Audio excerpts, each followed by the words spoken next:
It was here, along this river, that for the first time gem quality sapphire were discovered in Tanzania after the Second World War. A lot of clean, big stone, 10 carat, 20 carat, 30 carat were found here and were mined here for about 20 years. Chris, compared to the river in Tasmania that you used to work during the weekend, what do you think about this one? With what they're finding up on the bank, and this river being down below bank level, the Umba River is going to hold a lot of sapphire.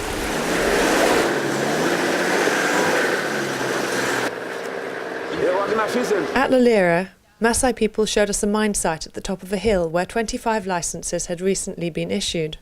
Production was low, but material was similar to that of Windsor. The first time I came there was 6,000 people. Second time I came there was maybe 100, 150.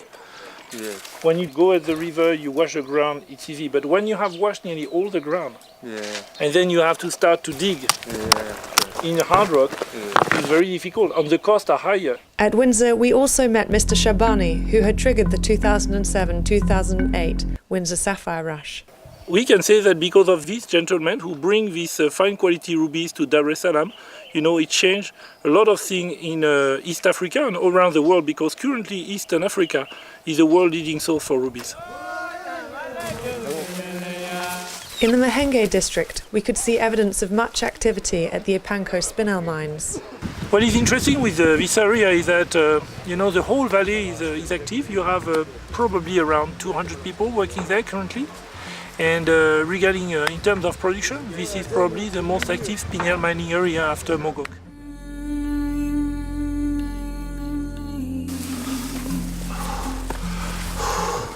We also gained access to the nearby site producing champagne-coloured garnets, as well as the deeper rhodolite and colour-shifting garnets. So I just purchased a few samples from this garnet deposit. You have 2 or 3 of the so-called champagne stones that actually have a color that is this light pink, yellowish color that reminds the color of champagne. But most of the production here is actually rhodolite garnet. Along the Lukanda River, we visited 3 operations working primary and secondary deposits. So people are scattered in all these plains mining there, and there is 2 places where people are mining primary deposit, and this is where we are going now.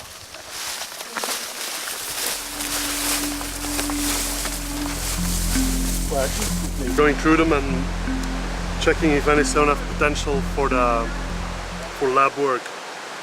So either very clean with the right position of the C-axis for spectroscopy, or interesting phenomena, or good inclusions. So this is one of the particularities of the stone from this area, Lukande. It's a marble type deposit, and very similar to what you have in Burma or in Vietnam. You can see that this whitish area, actually there are rutile needles that are reflecting the light. Here we can see a kind of white sheen, but if you polish the stone as a cabochon, you will get a star stone. Bwana, mambo vipi? Jambo.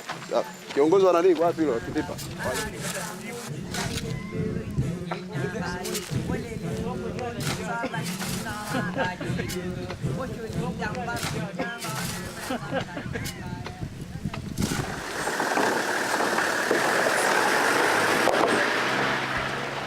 In Amani Makora, about 200 miners were working swampy ground with hand tools, and enterprising local women were sieving the tailings. They were finding blue-green sapphires similar to those at Songea, and 9 Thai buyers were registered at the local mining office. If you get stones... Yeah, we sell them, we share. You share. Yeah, life goes on.